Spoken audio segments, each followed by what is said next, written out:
Hey guys, तो स्वागत है आपका कैप्टन B2 के चैनल में, जहां आज हम ब्रेकडाउन करने वाले हैं Venom 2 let there be Carnage के ट्रेलर का। इस वीडियो में मैं क्लीटस को कार्नेज कैसे मिला एंड क्यों उसको एडी से ही लगाव है। एज पार्ट 1 में उसने कहा था कि वो अपना मुंह खोलेगा किसी के सामने तो वो एडी ही होगा, इसीलिए उसको बुलाया गया था मूवी के एंड में। प्लस 2020 में वेनम 2 के टॉय मर्चेंडाइज से हम लोगों को पता चला था कि वेनम के चेस्ट में स्पाइडी का सिंबल हो सकता है, तो वो किस तरह में मूवी में देखने को मिल सकता है मैं वो भी बताऊंगा, और भी कई सारी डिटेल्स। तो भाई लोग, वीडियो में बहुत ही ज्यादा स्पॉइलर होने के चांसेस है, तो आप लोग इस रिस्क को मद्देनजर रखते हुए अपना डिसीजन लीजिए कि आगे कंटिन्यू करना है या नहीं। हमारा काम था चेतावनी देना, जो कि हमने दे दिया। अब चलिए आगे बढ़ते हैं। तो ट्रेलर की शुरुआत में ही हमें दिखाया जाता है एक पिज्जा बॉक्स के ऊपर में लिखा हुआ रहता है रूल्स नो ईटिंग पीपल, जो कि ऑब्वियसली वेनम के लिए था। बट फिर आपके मन में ये सवाल तो आया होगा कि वेनम ह्यूमंस नहीं खाएगा तो वो क्या खाएगा, क्योंकि उसकी खुराक ही वही है।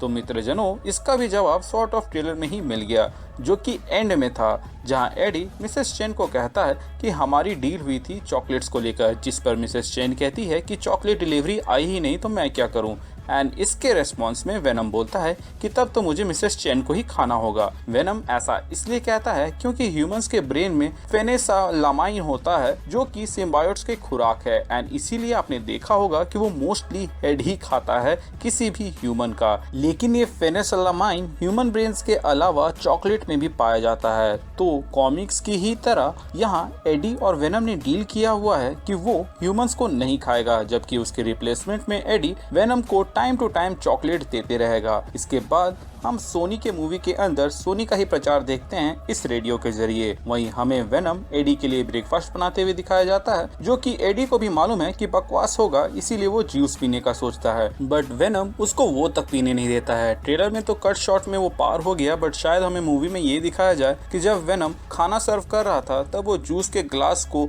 एक कार्ड से बदल देता है। उसके बाद इस केचप वाले सीन में आप अगर ध्यान दे तो यहाँ पे वेनम ने प्रेशर बीच में इतना ज्यादा दे दिया था कि केचप ऊपर वाले हिस्से से डायरेक्टली निकल के एडी के शर्ट पे जाके लगता है, जिसका कलर रेड कलर का रहता है। एंड हमारे over thinkers of super hero fan society, जहाँ से हम जैसे फैंस बिलोंग करते हैं, उन्होंने ये कंक्लूड किया है कि ये मेफिस्टो नहीं बल्कि कार्नेज का रेफरेंस हो सकता है, जिसे एडी इस मूवी में फेस करेगा। इसके बाद वेनम मिसेस चेन के स्टोर में जाता है, जहाँ हमें स्टैन ली की तस्वीर एक मैगजीन के ऊपर दिखाई जाती है, एंड ऑडियंस की नजर उस पर जाए, इसलिए आप वहाँ पे वेनम को उस मैगजीन को ठीक करते हुए देखते हैं। लेकिन अगर आप डायरेक्टर्स के ब्रेकडाउन को देखें तो वहाँ वो एक और ईस्टर एग की बात करते हैं और इस 150 को सर्कल करते हैं, जिसको मैंने सर्च किया तो ये वेनम 150 इशू की ओर इशारा हो सकता है, जहाँ पे वेनम और एडी ब्रॉक फिर से एक होते हैं। इसके बाद हमें सैन क्विंटन प्रिजन का सीन दिखाया जाता है, जहाँ वेनम मूवी के एंड क्रेडिट में एडी जाता है। बट जैसा कि हमें डायरेक्टर्स ब्रेकडाउन से पता चला है कि उस सीन के हुए करीब 1-1.5 साल हो चुका है, इसीलिए यहाँ पर क्लीटस का हेयर स्टाइल हमें डिफरेंट वे में दिखाया जा रहा है ट्रेलर के अंदर। एंड इसी दौरान कई बार एडी उस जेल में दोबारा से जाता है उससे मिलने के लिए, जो कि हम ट्रेलर देखकर समझ ही सकते हैं। एज पहला तो वो पिछले बार जिस ड्रेस में गया था उस ड्रेस में वो नहीं गया है। वहीं दूसरा, हम आगे एक पुलिस ऑफिसर को न्यूज़पेपर पढ़ते हुए देखते हैं, जिसका फ्रंट पेज में लिखा हुआ रहता है the hidden victims of Cletus Cassidy, जिसको एडी ब्रॉक ने लिखा है।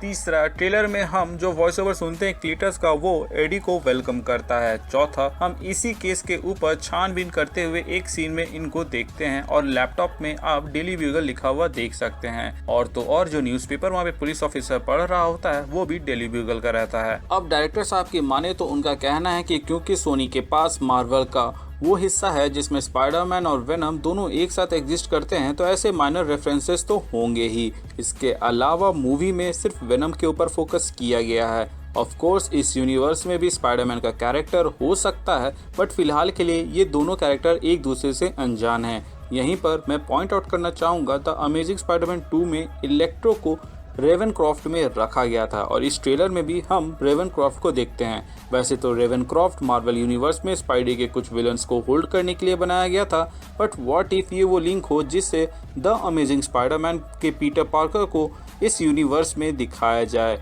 वैसे भी वेनम की कहानी सैन फ्रांसिस्को में टेक प्लेस कर रही है, जबकि पीटर पार्कर की कहानी न्यूयॉर्क पे। इसके अलावा दोनों का एक दूसरे को ना जान पाना एक जायज सा रीजन भी लगता है, एज दोनों ही बहुत दूर रहते हैं। इसके अलावा डेली ब्यूगल एक कॉमन कनेक्शन हो सकता है, जहां वेनम पार्ट 1 मूवी के अंदर हमें ये दिखाया गया था जो एस्ट्रोनॉट जिसके ऊपर राइट हावी होता है वो जेमसन रहता है, जो कि जे जॉना जेमसन का बेटा है। वैसे भी स्पाइडरमैन 3 नो वे होम में सुनने में आ रहा है कि सारे स्पाइडरमैन के यूनिवर्स मर्ज होंगे ताकि स्पाइडरवर्स जैसा सिनेरियो क्रिएट किया जा सके एंड सोनी भी एमसीयू के पीटर पार्कर को अपने हिसाब से यूज कर सके वेनमवर्स और मोरबियस के यूनिवर्स को जोड़ने में, जिसके अंदर भी स्पाइडी का रेफरेंस हमें मिल चुका है। वेल, द अमेजिंग स्पाइडरमैन 2 के वीडियो गेम में कार्नेज भी दिख चुका है रेवनक्रॉफ्ट में, तो इन सब के होने के पॉसिबिलिटीज थोड़े से तो बनते हैं। वहीं ये पुलिस ऑफिसर जो न्यूज़पेपर पढ़ रहा होता है उसमें वेंजर्स टाइप कुछ लिखा हुआ रहता है, जो कि मोस्ट प्रोबेबली कोई और वर्ड होगा, बट हम मार्वल फैंस उसको एवेंजर्स ही मानकर चलेंगे। ये इस पुलिस ऑफिसर का नाम मोलिगन है एंड कॉमिक्स के पन्नों को पलटे तो जिस तरह कॉमिक्स में वेनम का बच्चा कार्नेज है, उसी तरह कार्नेज का भी एक बच्चा होता है जो कि रहता है टॉक्सिन, जिसका पहला होस्ट का नाम मोलिगन रहता है। वैसे फ्लो में मैंने क्लीटस का ये सीन पार कर दिया जहां आप यहां पर एक ग्रूट जैसा कुछ कार्विंग देख सकते हैं, प्लस यहां एक टेडी बियर की भी कार्विंग रहती है जो कि बिंकी की हो सकती है। कॉमिक्स में क्लीटस के पास एक टेडी बियर था जिसका नाम वो बिंकी रखता है। इसके अलावा फिनिक्स विल राइज लिखा हुआ देखने को मिलता है जो कि यूट्यूब में मिलने वाला सॉन्ग हो सकता है, बट हम मार्वल वाले हैं जनाब, इसको फिनिक्स फोर्स से ही जोड़ेंगे। बट मे बी ये वो मिथ वाले फिनिक्स की ओर इशारा हो सकता है जहां फिनिक्स कभी मरते नहीं बल्कि वो अपने एशेस से रिबॉर्न होते हैं, जैसे कि क्लीटस अपने डेथ पेनल्टी वाले सीन में जब उसको जहर दिया जा रहा था और वो मरने की कगार में रहता है, तभी उसके खून में मौजूद जो कार्नेज रहता है वो बाहर आता है और उसको बचा लेता है और उसके बाद से वो अपना नाम कार्नेज रख लेता है। थोड़ी डिस्टॉर्टेड इमेज भी हमें यहाँ देखने को मिलते हैं जो कि मे बी उसके अंदर के जो डेमन होते हैं वो कार्नेज को लेकर हो या फिर वेनम के लिए भी हो सकता है, लेकिन वेनम के लिए कम चांसेस है क्योंकि वेनम को तो उसने देखा नहीं, तो ये मोस्ट प्रोबेबली उसके इनर डेमन को ही दर्शा रहा होता है। इसके अलावा एक सीन में हम इस ट्री में कार्विंग देखते हैं जिसमें हार्ट का सिंबल बना हुआ रहता है जो कि मोस्ट प्रोबेबली उस लड़के के लिए होगा जिससे ये प्यार करता है, लेकिन उसके ना बोलने पर उसको मार देता है। बट पीछे में हम यहाँ पे एक चर्च की भी कार्विंग देखते हैं जो कि हो सकता है वही ऑर्फनेज हो जहाँ पे क्लीटस पला पड़ा हो एंड एंड फाइट सीक्वेंस भी वहीं पे टेक प्लेस करे, एज एक शॉट में हम कार्नेज को शॉट ऑफ वही जगह पर देखते हैं। एडी भी जब रिसर्च कर रहा होता है तो वहाँ पे जो एक पेपर उठाता है उसमें भी आप चर्च जैसा कुछ बना हुआ देख सकते हैं। वैसे मैं क्या सोच रहा था कि वो क्या कड़ी हो सकती है जो कि एडी और क्लीटस को जोड़ती है, क्या वो सिम्बायोट्स है या फिर उनका past. I mean directors breakdown में एंडी सर की बातों पे अगर हम ध्यान डालें तो उन्होंने कहा था कि दोनों के बचपन बहुत ही रफ रहे हैं और traditional super hero concept apply करे तो हीरो और विलन ज्यादातर टाइम सेम फेट फेस करते हैं, बट एक पॉइंट आने के बाद से जो हीरो होता है वो करता है जो कि सही रहता है और विलन वो करता है जो कि गलत रहता है। इनफैक्ट ट्रेलर में क्लीटस कहता भी है कि एडी तुम और मैं एक जैसे हो। अब अगर एडी का कोई कनेक्शन ही नहीं है उसके साथ तो उसको कैसे मालूम एडी के बारे में, तो मे बी दोनों सेम ऑर्फनेज से पले बड़े हो, बट कॉमिक्स में तो क्लीटस ने उस ऑर्फनेज को जला दिया था, तो शायद एडी उसका सोल सर्वाइवर हो और इसीलिए शायद वो एडी को अपने सारे कांड के बारे में बताना चाहता है, ना कि किसी और रिपोर्टर को। वहीं अगर ये सोचें कि क्लीटस को सिम्बायोट कैसे मिला तो कॉमिक्स में तो कार्नेज वेनम से निकला था, सॉर्ट ऑफ उसी का बच्चा था, लेकिन वो क्लीटस के खून में जब मिक्स हो जाता है तो कार्नेज क्लीटस के ऊपर हावी होने की जगह क्लीटस उसके ऊपर हावी हो जाता है। जहाँ वेनम खुद को वी कहता है एज वो और एडी एक साथ मिलकर काम करते हैं, वहीं कार्नेज खुद को आई कहता है क्योंकि उसको सिर्फ क्लीटस ही कंट्रोल करता है, या फिर क्लीटस को जेल के अंदर पहुंचाने में एडी का कोई रोल हो सकता है पास्ट में। पर्सनल ग्राउंड्स में तो मुझे सिर्फ यही कनेक्शंस नजर आए। अब अगर वेनम के नजरिए से देखें तो वेनम मूवी में स्पेसिफिकली ये कहा गया था कि 4 एलियन सैंपल लाए गए थे जिसमें से एक फ्री होता है जो कि रहता है राइट, बाकी 3 लाइफ फाउंडेशन में रहते हैं जिसमें से एक वेनम रहता है जो कि एडी में घुस के बाहर आता है, बाकी के जो 2 सिम्बायोट लाइफ फाउंडेशन में रहते हैं वो मारे जाते हैं। तो मे बी मूवी वर्जन में कार्नेज वेनम से नहीं बल्कि राइट से अलग हुआ क्योंकि एक लौता वही एक सिम्बायोट है जो कि अच्छा खासा ट्रैवल किया है, तो उससे सिम्बायोट अलग होने के चांसेस कुछ ज्यादा ही हैं। एंड इस पॉइंट को सपोर्ट करने के लिए मैं ये तथ्य भी रखना चाहूंगा कि राइट अपने प्लैनेट में टीम लीडर था एंड इसीलिए उसके पास वेरियस तरह के वेपन्स बनाने का तजुर्बा तो फाइटिंग नॉलेज था, और वहीं वेनम उस लेवल का नहीं था, इसलिए वेनम राइट के जैसे अलग अलग तरीके के वेपन्स नहीं बना पा रहा था। एंड वहीं अगर हम ट्रेलर में ही ध्यान दें तो कार्नेज के जितने भी सीन दिखाए गए हैं उसमें वो बहुत ही ज़्यादा डोमिनेटिंग नजर आया है, और एक शॉट में तो वो राइट के जैसे वेपन्स बनाते हुए भी दिखाया जा रहा है, जो कि वो नहीं बना सकता अगर वो वेनम के जैसा ही एक सिंपल सिम्बायोट रहता। तो कार्नेज में भी राइट का ऑफस्प्रिंग हो सकता है। इसके अलावा ट्रेलर में हम देखते हैं कि जब क्लीटस को जहर देकर मारा जा रहा था तो कार्नेज उस नीडल को बाहर से निकालता नहीं है, बल्कि उस ट्यूब में फ्लो बैक करके उस जहर को मिक्स होने से रोकता है। एंड वही वो पॉइंट होगा जहाँ पे क्लीटस के अंदर जो कार्नेज है वो पूरी तरह से बाहर निकलेगा, जिसके बाद वो रेवेनक्रॉफ्ट को तबाह कर देगा एंड अपने साथ अपनी जोड़ीदार श्रिक को भी अपने साथ वहाँ से लेते चलेगा। इस सीन में हम उस चीज को देख भी सकते हैं। श्रिक को ट्रेलर में हम इस सीन में देखते हैं जिसको एक साउंड प्रूफ केज में रखा गया है उसके पावर्स के वजह से, एंड इन केस उसकी आवाज बाहर आ भी जाए तो प्रिकॉशंस के तौर पे यहाँ पर ये जो दो लोग खड़े रहते हैं वो साउंड कैंसलिंग टाइप हेडफोन भी पहने हुए होते हैं, जिससे उसकी आवाज इन तक ना पहुंचे। श्रिक की खासियत ये है कि वो सोनिक अटैक कर सकती है, जैसे कि वॉर मशीन ने किया था वांडा के ऊपर सिविल वॉर मूवी के अंदर। साथ ही साथ वो लोगों के अंदर की बुराइयों को भी जगाती है, जिसका नमूना हमें मैक्सिमम कार्नेज में देखने को मिला था। इनफैक्ट उस कॉमिक में तो वो कार्नेज के साथ रेवेनक्रॉफ्ट से भागती है, बट मेरे ख्याल से मूवी में ऐसा नहीं होगा क्योंकि वो लोग रेवेनक्रॉफ्ट को जलाकर ही वहाँ से जा रहे हैं। वेल, ट्रेलर में हम क्लीटस को एक लेटर लिखते हुए देखते हैं जो कि मोस्ट प्रोबेबली वो एडी को ही लिख रहा होगा,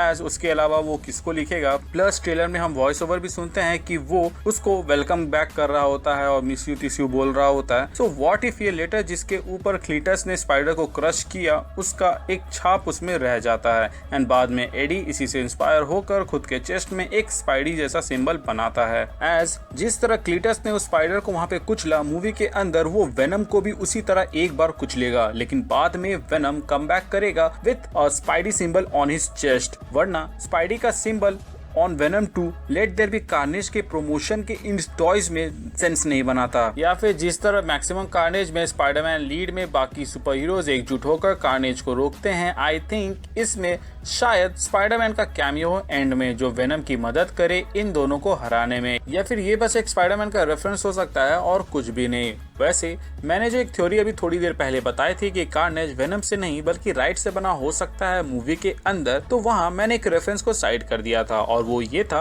कि वेनम मूवी के अंदर जब राइट वर्सेस वेनम हमें दिखाया जाता है तो एक फ्रेम को डिट्टो उठाया गया है वेनम के कॉमिक्स से, लेकिन उस कॉमिक्स में वहाँ पर राइट नहीं बल्कि कार्नेज रहता है जो कि इस मूवी का मेन विलन है। तो व्हाट इफ वो एक हिंट था। तो अगर हम इस चीज को यहाँ पर भी अप्लाई करें तो ट्रेलर के अंदर हमें कार्नेज एक पोज में दिखाया गया है जो कि हिंट हो सकता है नल का, एज ये हिंट बहुत ही सिमिलर है कल्ट ऑफ कार्नेज के कवर से, जिसके पीछे आप नल की तस्वीर देख सकते हैं। वेल, जिनको नहीं मालूम मैं बता दूं कि नल के ही वजह से सिम्बायोट एग्जिस्टेंस में आए हैं, एंड मार्वल यूनिवर्स के अंदर सेलेस्टियल्स का सर धड़ से अलग करने वाला और कोई नहीं बल्कि नल ही है। इनफैक्ट एमसीयू के अंदर जो नोवेयर है वो तक ऐसा थ्योराइज किया जा रहा है कि वो नल की वजह से होगा, लेकिन क्योंकि नल सोनी के अंदर आता है तो मार्वल वालों ने उसका एक रिप्लेसमेंट बना लिया था जो कि था हेला का जो वो ड्रेस रहता है, जिसको मैंने अपनी एक थ्योरी में बताया हुआ है कि वही जो ड्रेस रहता है वही गॉर को पास ऑन होगा और वही गॉड द गॉड बूचर के नाम से जाना जाएगा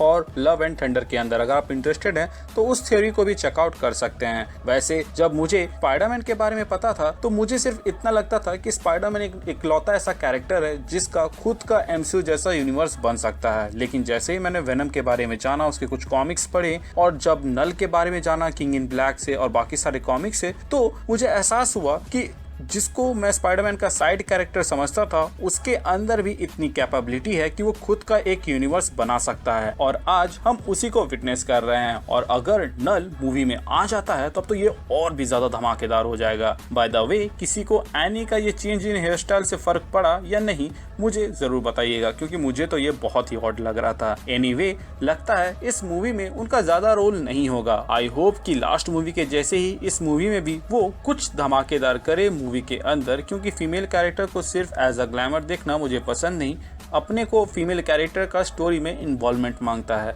सो गाइस आज के लिए बस इतना ही। आई होप आपको ट्रेलर ब्रेकडाउन से कुछ न कुछ नया जानने को मिला हो। वेल काफी समय से कई लोगों ने ये पॉइंट आउट किया था कि अब मेरे ब्रेकडाउन में वो पुरानी वाली बात रही नहीं, तो आई रिक्वेस्ट यू कि आप इस बार अपने कमेंट सेक्शन के जरिए जरूर बताएं कि वही पुरानी वाली बात लगी या नहीं लगी, या फिर अभी भी कहीं कमी है, ताकि मैं उसमें थोड़ा सा इंप्रूवमेंट ला सकूं। बाकी चैनल पे नए हैं तो चैनल को सब्सक्राइब कर दें, और पुराने हैं तो प्लीज चेक कि आपने बेल आइकन दबाया है या नहीं। अगर आपने दबा दिया है तो वेल एंड गुड, और अगर आपने नहीं दबाया है तो उसे दबा दे, ताकि जब भी मैं कोई वीडियो डालूं उसका नोटिफिकेशन आपको जाए। बाकी हमारे चैनल का एक छोटा सा मोटो है जो कि लोगों की मदद करे, अपना ख्याल रखें एंड कीप मूविंग फॉरवर्ड का रट लगाकर आगे बढ़ते रहें। Thank you for watching this video, stay tuned.